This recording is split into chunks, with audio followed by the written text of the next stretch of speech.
It's the last episode of Season 4 of Defender Radio, and that means a contest. All you have to do is sign up to get the Fur Bears e-news and Defender Radio updates at thefurbears.com/updates, and you'll be entered in a chance to win an amazing gift bag from Lush Cosmetics. If you're already registered to get Defender Radio updates, you'll be automatically entered in the contest. But if you're not, head to thefurbears.com/updates, make sure you click the opt-in button, and get your chance to win.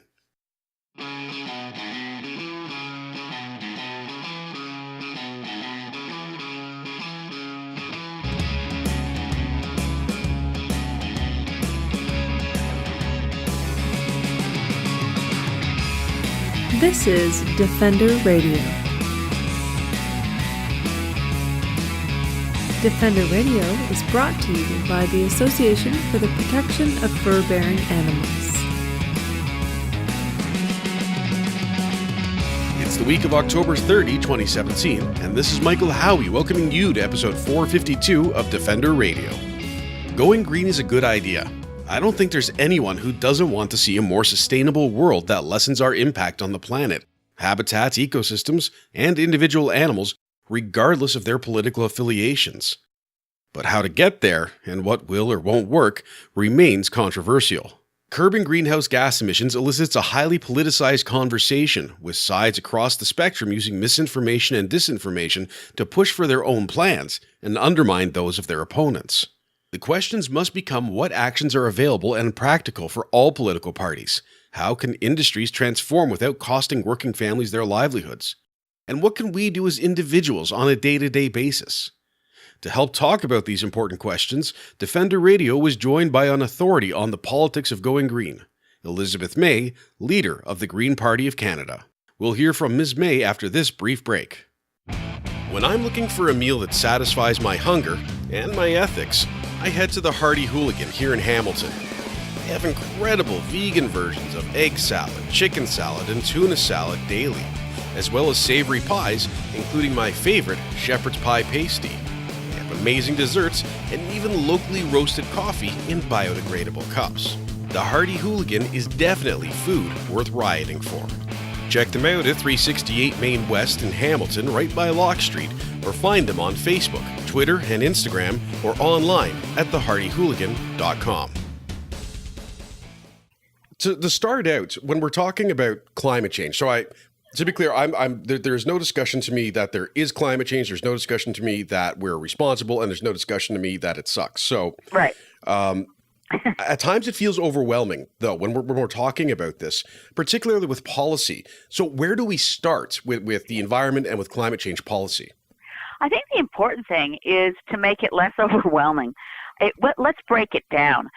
We do have, climate science, as you say, is overwhelming, and it can be paralyzingly scary in that we know we must transition off fossil fuels, and we have run out of time for procrastination. But when you break it down, it's not as though every single Canadian has to change everything that we do as individuals and everyone has to be guilt-tripped into doing things. We need to do two things, and they require government policy, and they will make sense for the economy. The first step is getting fossil fuels out of making our electricity. The short form of describing that is decarbonizing electricity, which means going to 100% renewables, which is 100% possible. We have solar, wind, hydro. We already are very dependent on hydro, but a lot of that is the older legacy hydro that did a lot of damage to the environment, flooding large areas. But we have a lot of access now to run-of-the-river hydro. We can do more with that. We can do much more with solar and wind and geothermal and tidal. And so that first piece of getting carbon out of electricity is relatively easy, especially if we improve our east-west electricity links. So getting, Alberta says it's going to get rid of its coal, but it's planning to move to natural gas. That's not going to help us very much if the natural gas is from fracked sources. We need to help Alberta leapfrog over another fossil fuel source and go straight to clean energy. The same thing for Saskatchewan and so on. So get fossil fuels out of electricity. Then step two, get rid of the internal combustion engine. Once we're operating on electricity from green and renewable sources, the vehicle fleets are on the way already to moving quite sharply towards electric vehicles or zero-emission vehicles. This is already starting across Canada, but when the price drops, no one can afford that I know can afford to buy a Tesla, but we can afford to buy a Nissan Leaf. And as the technology improves and the price comes down, we'll start seeing more and more people and more transportation of our bus fleets and our trains going to electric. So when you break it down that way, that's just one example. Getting to electricity that's renewable, getting rid of internal combustion engine. Then what you're looking at is, well, what do you do with tractors? Well, let's look at what we can do with biodiesel. We can do a lot with biodiesel. We don't want to make it harder for farm families to make a living. So let's pay attention to what we need for specific sectors to make sure they're not disadvantaged. But all of this takes leadership.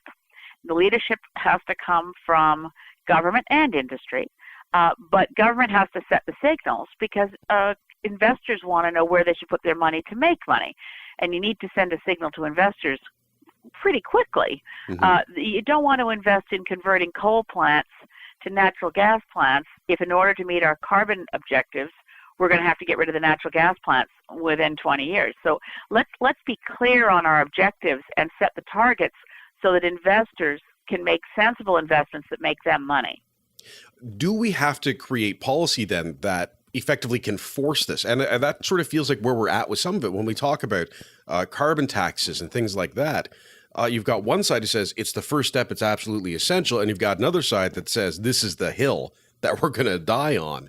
How do we get that policy in place without effectively forcing change on people, which traditionally is not worked out that well? It has worked out well, actually. I mean, I'm afraid you don't get much change if you just wring your hands. So, for instance, getting lead out of gasoline. I mean, people forget that we actually did things, right? Lead in gasoline was causing reduced IQ over large populations of children, and it didn't, it took a long time because of the strength of the lobby of leaded gasoline to get lead out of gasoline. But when you regulate, you do it.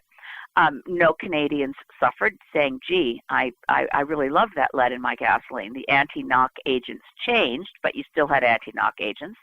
Or, for instance, fighting the acid rain battle in the 1980s. We had large corporations that said, if you make us take sulfur out of our smokestacks, you make us capture the sulfur instead of sending it thousands of kilometers away to kill forests and rivers and lakes and other areas. You force us to do that, we'll put people out of work, and it'll be an economic disaster. It wasn't. They're smart. Corporations are innovative, and in the case of Inco, which was one of the ones screaming the loudest that if they were forced to reduce sulfur from their smelter, they would close. That's what they told the government. But they put scrubbers on the smokestacks, captured the sulfur, and turned out that was a saleable product and became a new profit center for the corporation. So we have a history of this. We know, I could go on and on about examples of, we regulated, industry adapted, sky didn't fall, our economy grew. As a matter of fact, there's a lot of very good evidence that regulating to higher environmental standards improves a country's competitiveness and forces various industries to modernize to keep up with the new standards that they're being required to meet. So in the case of carbon taxes, they are a small step towards remedying what is basically market failure, that the cost of dumping pollution in something that's commonly owned, in the case of climate change, we're talking about the atmosphere, but you can talk about the cost of dumping pollution in a local stream. The cost of dumping pollution should not be free, because in our market economy, corporations account for things they have to pay for. So the cost of labor, the cost of goods, cost of processing, all of that goes into figuring out how you meet your bottom line. If dumping pollution for free, in other words, basically running a city dump with no tipping fee, nobody does that. So carbon tax is basically just putting a price on dumping into our common atmosphere. But by itself, it doesn't come close to meeting any of the objectives. It just corrects for that one piece of market failure. On top of that, you need clear signals and leadership that say, we are, it's a signal, it's a pricing signal that you'll save money if you reduce carbon, but it sends another and very useful signal to say, here's an incentive to homeowners to make your home more energy efficient. Mm-hmm. We used to have those. Let's look at, is your house insulated as much as you could insulate it, so that in the winter you're saving money on your fuel heating bills because you're not heating the outdoors. And in the summer, you save money on your electricity bills because you're not air conditioning Yep. and trying to make the outdoors colder in the summer and warmer in the winter because your house isn't insulated. Well, the incentives to do common sense things are not currently in place at the federal level. I'm baffled by this. These were very popular programs, but they should be extended to such things as encouraging homeowners not just to make their properties more energy efficient, but to create their own energy sources. So with the plummeting price of solar panels, many Canadians, depending on how their home is sited and if they have access to their own roof, can be generating all their own electricity after they install the solar panels for free from their own roof. Now, this is great. I mean, and what Canadian wouldn't want to know that their hydro bills are over because they're generating their own electricity, and whatever is excess, they sell back into the grid. I have friends who do that. It's fantastic. I don't happen to be in a position to do that because I live in an apartment building. But boy, is it exciting when you watch the meter on your own home show that you're generating more electricity than you need, and it is currently making you money because it's being sold back into the grid. These are not futuristic descriptions of what might be possible. These are things that Canadians are doing today, but there is no government policy at the federal level that is encouraging them to do more. One of the things that I hear, and I have family in Alberta, I'm in Hamilton, and they say, as much as they love the environment, as much as they want to do better, they look around and their friends and family are employed by the oil industry one way or another. And they're saying, I'm afraid I'm going to lose my job if we change. And this is not the hot, pie in the sky policy level, but that very real conversation around the dinner table. How do we approach that and change that attitude that, I believe that, one industry can replace it or multiple industries can replace it. But how do we show that that's possible without direct harm coming to all of these families? Well, we're smart enough to figure it out and do it right. And that's one of the frustrating things about the debate, that media likes the debate and certain political parties like to divide Canadians by talking about how it's Alberta versus BC or Alberta versus Quebec. I find that's very frustrating because we're Canadians and we want to figure this out. So number one, let's again break it down. Alberta has greenhouse gas emissions. Almost the same amount of emissions come from the coal-fired power plants to generate electricity for Albertans as come from the oil sands. Albertans right now have lost a lot of jobs, not because of any environmental measures, but because previous governments in Alberta, particularly following Ralph Klein's advice, decided to ignore the kind of good advice that had come from Peter Lougheed, the Premier of Alberta, who envisioned developing the oil sands. Peter Lougheed's plan was to develop the oil sands and build refineries and upgraders in Alberta so that there would be stable jobs over the long term because they would be refining the product in Alberta to sell within Canada. That insulates you quite a lot against the global booms and busts that are created by things like Saudi Arabia upping its exports to bring down the price of a barrel of oil and in the process hurting a lot of Albertans. So we can be in this together and figure it out. And what you do is you say, okay, if there's just as many greenhouse gases virtually coming from coal-fired power plants in Alberta, back to point one I was making earlier, get carbon out of electricity. Have Alberta's electricity generated 100% by wind, solar, and hydro. All doable, but is Alberta doing that? No. They're putting a target of getting rid of coal-fired power plants by 2030, and they plan to do it by converting coal plants to natural gas plants, and those will be carbon emitters and not achieving the big win we could achieve by shutting down coal-fired power in Alberta and moving directly to wind, solar, and hydro. And if people say, well, what happens when the wind isn't blowing? What happens when the sun isn't shining? This is the genius of what's happening around the world now with storage. You can do pump storage, and if you have excess wind, You can put it into pumping water up into a reservoir, release it when you need it. I mean, there are solutions that allow Alberta to be 100% off carbon electricity. If you do that, you've bought yourself a lot of time to go into the oil sands and say, right, we're still producing at X amount, maybe 2 million barrels of oil a day. And it's not really oil, it's solid bitumen, but it's measured as barrels of oil. Let's keep to 2 million barrels of oil a day, but let's not be fighting with everybody to try to mix that solid bitumen with diluent, creating a very dangerous substance, and put it in pipelines where if it spills, you can't clean it up. Mm-hmm. Let's keep that bitumen in Alberta, build upgraders, which takes jobs, build refineries, which creates not only the jobs in building the refinery, but jobs for the long-term processing. And let's sell that product to Canadians instead of fighting over how do we export it to China. These solutions would create more jobs in Alberta. And then, of course, over the long term, we'll be using less and less and less fossil fuels. But if you were to start producing bitumen in Alberta that's upgraded and refined in Alberta, we could stop importing 800,000 barrels of oil a day into Atlantic Canada from Saudi Arabia and Nigeria and Kazakhstan. The battle that bad media coverage that misunderstands this issue so fundamentally. The idea that Energy East, for example, would have taken Alberta bitumen to refineries in eastern Canada to be processed domestically is nothing but propaganda, because bitumen is a solid material and it needs to be upgraded before it can be refined, and there are no upgraders in New Brunswick. Yeah. So it was absolutely there would have been two product lines in Energy East. One product line would be Bakken shale, the stuff that blew up in Lac Mégantic.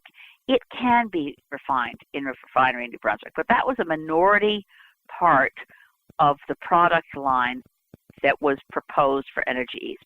80% of what was being proposed for Energy East was the solid bitumen mixed with diluent. Again, the substance that they create to make a solid material go through a pipeline is called dilbit, and you cannot clean it up. If it spills, it's the worst substance that we know of in terms of oil spills or something that looks like oil that you just can't clean up, because the bitumen separates from the bitumen, separates from the diluent. The bitumen sinks. I mean, I won't go on and on about it, but it makes sense to say, why don't we process the bitumen in Alberta and stop importing the foreign oil and plan over a couple of decades that we transit from bitumen for fossil fuel and burning to bitumen for carbon molecules for the petrochemical industry, for plastics and other products that we continue to use, but we don't burn them up. If you're not burning them up, you're not contributing to greenhouse gases. So it's really so unfortunate, lamentable, that we're presented with false choices like, how do you help people with jobs in the oil sands and meet your climate targets, as if these are incompatible and irreconcilable goals.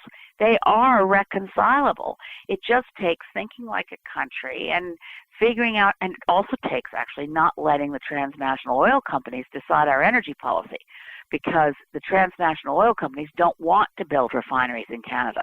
We used to have, in the 1970s, we had 40 refineries, 40 refineries in Canada. We're now down to 16.